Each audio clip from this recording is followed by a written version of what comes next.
Hey guys, so welcome back to my channel. I just want to make a disclaimer that this video is purely meant to be helpful because I know that when I was a junior, just 1 year ago at this time, I remember I was freaking out about college applications. I just remember that if I were back in that sort of mode again, I would have loved videos like this. And I'm not the only person who's created this kind of video, so before you give an onslaught of hate comments, I'm not the only one who's posted this type of video. There are other people who posted how I got into Berkeley. I know people are sensitive to this kind of topic, so if you think you are just going to leave some hate comments or you don't want to listen, then please just click out of the video. You really don't have to watch it. Leaving hate comments is just totally unnecessary and not appreciated, and you're really just wasting your time. Had to get that out there. This video, I'm making it purely to help people who want to sort of have an idea of what my college application looked like and how I was accepted into this new Berkeley program. So first, let me talk about this program that I got into. The program that I got into is UC Berkeley's M.E.T Program. It's one of the newest programs in Berkeley, and it only started this fall in 2017. So you essentially get 2 bachelor science degrees, one in engineering and one in business. For this M.E.T program, you can fall under 2 categories. You can do the EECS plus business program, or you can do the IEOR plus business program. And this program, they let you know your acceptance really early, so it's one of the early ones. You are accepted February 10th was the day that I got my acceptance letter. I believe around 50 students were accepted, and over 30 people committed to this program. So also something that I knew after I got into the program was that this M.E.T program had an under 3% acceptance rate. So some really cool things about this program. Obviously you can see by the shirt I'm wearing, they gave us this really cool custom designed t-shirt. It just says Berkeley M.E.T founding class of 2021 because we are the very first class for this particular program. And on the back, it just says Berkeley M.E.T. When we came to Cal Day, they gave us this business card, and it has our name custom on everything, and it's just really cool. And yeah, but when we get into the program, I believe they're printing out around 250 customized business cards just for us, which again, just thought this was something cool. This keychain, which mine broke because the screw fell out. It says Berkeley M.E.T 2021.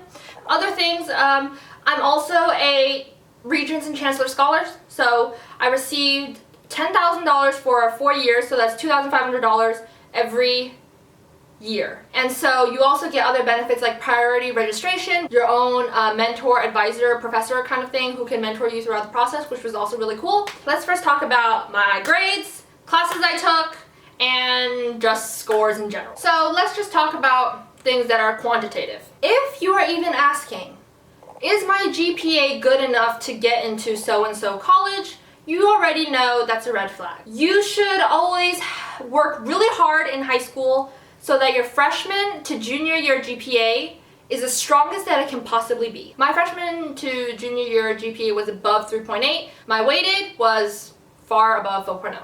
Moving on from GPA, let's talk about classes that I took. Freshman year, sophomore year, junior year, I took the hardest possible classes I could possibly take at my school. So freshman year I took, I already skipped a grade for math, so I took Honors Algebra 2 and Trigonometry in my freshman year, and I also took Honors Bio and Honors English, and the other classes were just regular general requirements that I had to take as a freshman, such as like World History and Geography, and also to take PE. So moving on to sophomore year, I took Honors Pre-Calculus, I took Honors Chemistry, I also took Honors English, I also took AP Statistics, and I took AP Chinese, and I also took World History class, which is just like a sort of general requirement. Junior year, I still remember those days, I would sleep at 2 or 3 o'clock consistently. Junior year, I took AP Calculus BC, I took AP Physics, I also took AP Chemistry, and I also took Honors English, and I took AP Human Geo, and then I took regular US History. That your junior year, even though it was really stressful, I still had a lot of fun. You know, I really enjoyed my physics class. We would have like projects. I always look forward to making projects and building catapults. We had to build a mousetrap, which I actually still have down in my garage. It's a really fun thing for me. I also participated in open house and showcased my experiments. And Calc BC was also really fun because we built like this 3D model of a genie, and we even made smoke spewing out of the lamp, and we had to calculate the volume of it with a 3D using integrals. So my point is, after you seeing the type of classes that I took, take the hardest classes that you can and take whatever is related to your major. Also, something that I wanted to point out was that in junior year, instead of taking AP US History, I took regular US History, which was fine for me. And you might think, hey, that's not the hardest. I could have taken AP US History. Yes, I could have. I would have died. I would not have lived. I really did not like the humanities so much. I'm not really that great at memorization and just remembering history. I find history very fascinating, but I'm not very good at like memorizing the facts. It's just not really my forte. So, and I took regular history instead. Next thing I'm going to talk about are my SAT scores. My SAT, we had, I know that they changed, the College Board changed, so now it's out of 1600, I believe. I got a 2200 my first time, and I got a 2230 my second time. SAT really is just a number. SAT is something that you can train for in a short period of time. It doesn't show much about you per se. It just shows that, hey, you're either a really good test taker or you're not. Yeah, I didn't really do well in critical reading. I couldn't really understand all those vocab words. Just reading more material to boost my vocabulary more for myself than for like a test. Because, you know, it's great that when you want to communicate with people, you want to show signs of intelligence. How do you show signs of intelligence? Read more. Please read more. You want to know things I read? I read Wall Street Journal. I read The Economist. I read New York Times. New York Times Sunday Review, one of the best things I've ever read. They have fantastic articles, and their op-ed articles, especially those by David Brooks or Nicholas Kristof, are really fantastic. I highly recommend those. So next thing I want to talk about, my SAT 2 scores. I took SAT 2 Bio, SAT 2 Math 2. I took SAT 2 Chem. I also took SAT 2 Physics, and I took SAT 2 Chinese. My scores were all 750 and above. So I'm just saying you don't have to get a perfect score. It's just somewhere around that range above 750 and you should be good. So the SAT 2 tests that I took were all geared towards math and science. I didn't really take any humanities. Again, I'm not really good at humanities. Next, let's talk about essays. When I applied for the UCs, we were given 8 essay topics. This is just for all of the UCs across the board, not just for MET.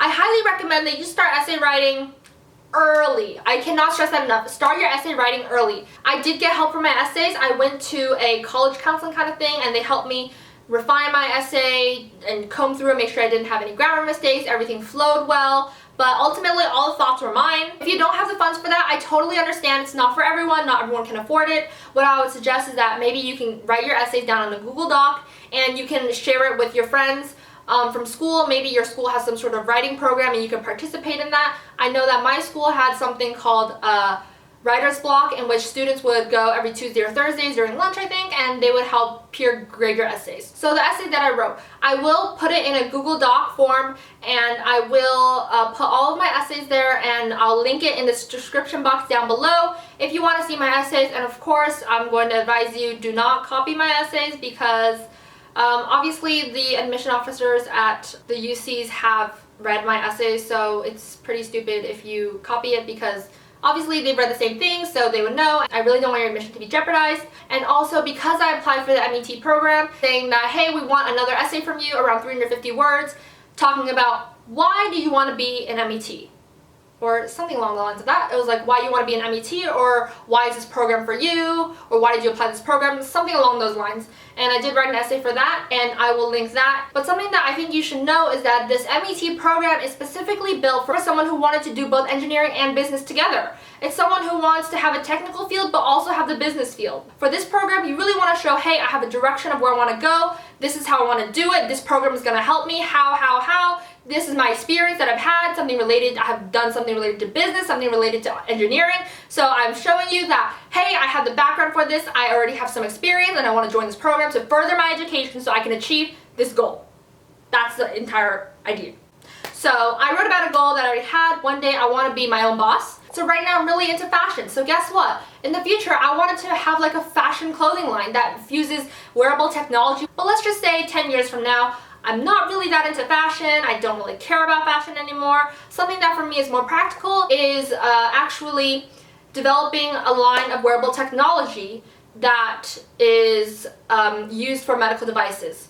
So I am really passionate about helping people. I did a lot of volunteering in my community, especially where my grandma was when she was in her retirement home. I developed a magnifying glucose monitor meter for her, and then I shared that among her fellow senior citizens in her retirement home, and that was like a huge success. And people are affected all around the world with diseases, and so I thought, why not be a part of the solution? You know, I want to help find a solution, not start a problem, but find a solution to the problem. Maybe find a solution to a problem we don't even realize yet. So that's really what I want to do, just help people, and I want to do something that will matter to people in the long-term run. End of essay topic, so now we're going to move on to my resume, things that I've done, what I filled in inside my college application. So probably one of my biggest achievements was the fact that I am a 2016 semifinalist in the Siemens Math and Science competition.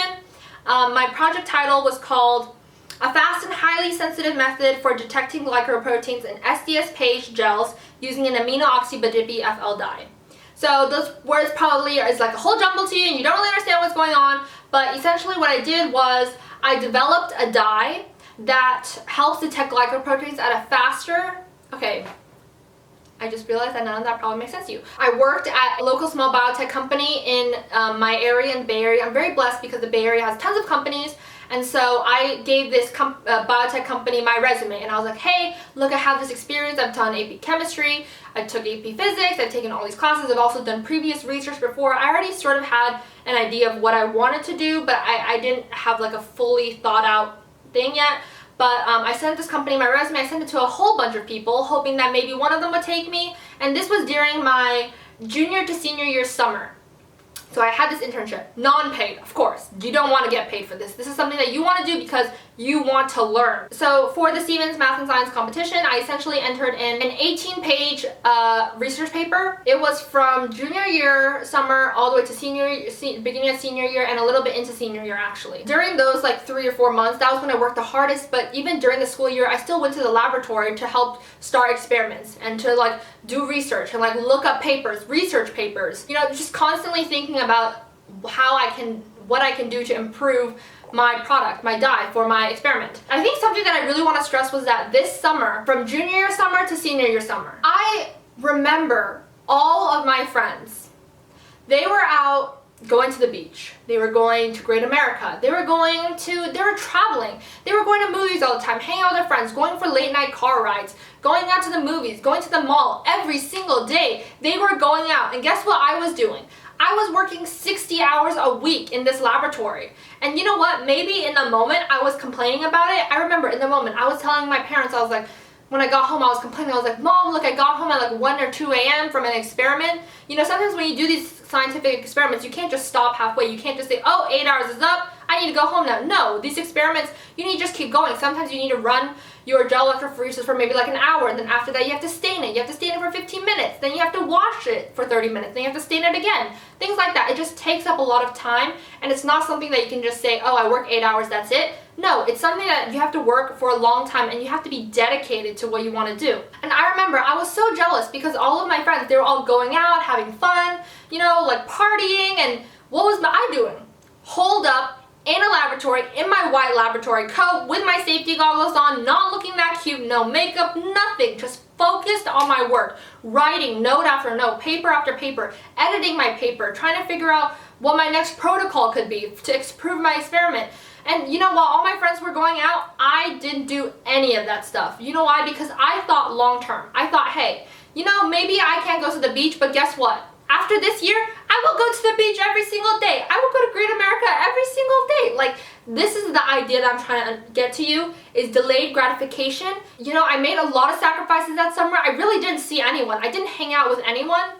And hey, guess what? All this hard work and hard hours, I became a Siemens semifinalist, and that was probably one of the greatest achievements I've ever done. And it really showed me that sometimes you work hard and it sucks at the moment, but you think about the long term. You don't think just in the moment. You think in the long term, how is it going to help me? How am I going to benefit from it? And then you just sort of rationalize with yourself like, hey, this is going to be worth it. And you know what? Even if I didn't win this Siemens thing, it doesn't matter. I learned so much from this experience that it just made it that much more worth it. That was my junior year summer. Now let's go back to my sophomore year summer. From my sophomore to junior year, I did go to an SAT boot camp, and on top of my SAT boot camp, which was around 4 or 5 hours every single day. I also did another science internship at another biotech company where I pretty much learned chemical equipment. I learned the basics about chemistry. I learned a lot of things. I experienced with lab equipment. I did run several experiments just to pretty much get used to the laboratory environment. So I did both of those things on the side. And obviously you need to think, hey, when I write in my college essay, am I gonna write, I went to an SAT boot camp during that summer? Who wants to know that? You don't want to tell your college admission officers that you were at an SAT boot camp. That does not benefit you in any way. You want to tell them something worthwhile you did. Oh, also I forgot to mention, sorry. During my junior to senior year that summer, I also developed my own smart home. I learned how to program with Arduino. I started everything from scratch because I wanted to do a little bit more experimentation with the actual coding. I built automated blind windows, I built automated lights, etc. Everything connecting to an app that I built for my phone. Everything that I've described to you previously shows that I've done some sort of engineering thing. Now I want to talk to you about business. This was back in like freshman year. I was really into Starbucks Frappuccinos. My waist kind of grew and my money drained really fast. You know, Frappuccinos get really expensive, like $5 every time. And like it adds up. You think it's not expensive, it adds up over time and it's like a huge bill and it increases your waistline. It's not very good for you. But anyways, I was totally addicted to Frappuccinos. So I decided to make my own Frappuccinos and I kind of turned it into a business. Eventually over like, I would say like 200 drinks, I perfected the Frappuccino recipe. I can make Frappuccinos that taste exactly like Starbucks's, and let me tell you, it costs around 60 cents to make a Frappuccino. And what does Starbucks charge it for? Like $5? I made my own Frappuccino, sold it at my school for $3. I made around $2,000 in profit and donated that to a good organization and a good cause. Another thing that was business related that I did was I became the business lead of my robotics team, Team 2489. Woo! Go Insomniacs! I did FTC and also did FRC. Total combined I raised over $45,000. And you think like, wow, that's like a lot of money, right? But how do you get that money? Okay, how do you get $45,000 from different companies? It required a lot of emailing, a lot of relentless calling, faxing. I faxed companies all the time, and it's like, you know, you're just like a small person. You know, you're a high schooler. Why would companies want to give your robotics team money? You know, that's the kind of problem that I had to figure out. I had to figure out, how am I going to convince these big companies to give me money? And I also did robotics for 4 years, which I think is really important. It's important to show colleges that you have a dedication for something. So I've been playing piano for over 10 years. Played sports before. I don't play sports anymore, but yeah, I can figure skate, I can play tennis, I can swim, I can ski, I can snowboard. And I had this creative side of me where I could make Frappuccinos, and I also had this nerdy side of me where I did this science competition.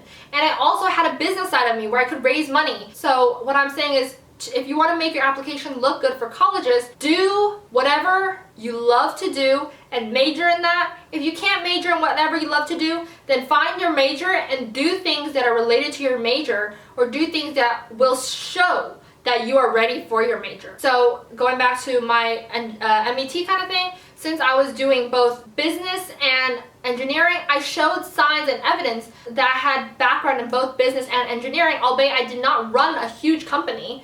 I did show evidence that, hey, I do have some experience, I do have somewhat of an inkling of what I'm doing. I think essays are a great way for people to showcase their personality and to showcase whatever unique trait that they have within them. Moving on to more parts of my resume, other things that I did was I participated in Girls Who Code. I also participated in a conservancy, a summer program down in Nicaragua, and it was a sea turtle conservancy, and we worked with sea turtles and helped to preserve the environment, so that's something else I did. I also won second place in an international music competition. I also completed the highest level, the 10th level of the California merit test. And again, I think colleges really want to see something that shows dedication. So I think it's really important to show that you're dedicated to something and you can stick to something. It's more important, in my opinion, to join clubs that not only mean something to you, but something that you can make a difference at. For my robotics team, I started out knowing nothing about robotics, but guess what? I learned over a period of time, and I was a fast learner. I eventually rose to become a business lead, and I didn't just go freshman year and then quit. I went from freshman year all the way to senior year. Don't just be a participant, be a leader. Be someone who, and you want to put a lot of time and effort into this kind of thing. People don't just vote for you because you're like attractive or like you're popular. No, people want to vote for you because you've either done something for them or you've shown dedication, and you need to show some sort of evidence. So this again goes back to me saying, show some dedication in whatever club you want to do. Let's say you want to do a club, don't just do a new club every year. Do 1 or 2 clubs, make a difference in those, and do it for 4 years or 3 years. Do it for as long as you possibly can, because it matters much more if you make an impact on something rather than like you doing a lot of something. Don't spread yourself out thin. I think it's important to not be the jack of all trades, but to be the master of one. You know, as cliche as that sounds, it's not that great to be like well-rounded per se. Sometimes it's good to be really great at one thing and maybe like okay at other things, but you don't have to be good at everything. No one is just good at everything. If you're good at everything, you're not really good at one thing. Show that you have a spike and you are good at something, and really emphasize that to colleges. Show like, hey, I'm so good at this, and this is what I'm good at. Don't show like, hey, I can do this, like 10 different things, but I'm not really good at any of them. I'm just mediocre at them. No, you want to show like, hey, I'm really, really good at this one thing, and I can do other things as well. So, and then how did I get into MET? Or how do you even get into the college that you want to get into? Show that you are passionate without ever mentioning the word passion. My biggest advice really is to start early. And also, delayed gratification. One more thing I should tell you guys. Throughout high school, I did not have a smartphone, ever. I had like iPods, like iPod touches, but those would only operate on Wi-Fi, and so every time I got home, it was taken away from me. You know, I never had a smartphone. I had a potato phone. I had one of those slidey Pantech ones. I'll put a picture somewhere on here. That was the phone I had from freshman year all the way to senior year first semester. So in a sense, I had fewer distractions than other people. Have that self-control to turn your phone off, to just shut down from social media just for like maybe that 1 hour. Definitely try to resist temptation and try not to hang out with your friends every single day. You can always hang out with them. The summer after senior year, like this summer after senior year has been one of the best summers I've ever had. I went on vacation for 5.5 weeks. I'm like hanging out with my friends. I get to sleep into whatever I want to. It's honestly like really great. And guess what? When I look back on it, do I really think I needed a smartphone freshman and junior year? No, I really didn't need it. I don't think I missed out on anything really. Did I also really need to hang out with them at the moment in junior year? No. Do I feel like I missed out on anything? No, I really didn't. You know, now that I look back, I don't think that. But in the moment, yes, it was hard. It was brutal. I hated it. It sucked. I was jealous of all my friends. But you know, you need to remember to think long term and not just short term, which I think is something really important. So just try to keep that in mind. Try to keep in mind like, hey, I have a goal. You know, 1 or 2 years from now, 3 years from now, I'm going to be going to that college. I want to get into that college. How am I going to do it? I'm not going to hang out with you that day. I'm not going to hang out with you for this month. I'll hang out with you after next year, okay? And you can just hang out with them every single day. Just, you know, make up for all those lost days or something. But again, just saying delayed gratification. And also something else is trust, read more. Read vastly. When I started reading New York Times and Wall Street Journal, my vocabulary definitely expanded enormously. I also definitely knew more about the world. I was more sophisticated when I conversed with adults. I had more topics to talk about. You know, I don't have to just talk about Netflix shows or what was happening on YouTube. I could talk about politics. I could talk about controversial topics. I could talk about the latest books I read or authors or anything like that, anything educational. I really could communicate with adults, and I think also that shows maturity in a sense. That's all the advice that I have for you guys today. I know this is probably going to be a super long video, but if you guys have watched it till this end, thank you. I really hope that this helped. I hope that you guys enjoyed this video, and I will see you guys next time. Bye! And of course, good luck for wherever you're applying. I really hope that you get it.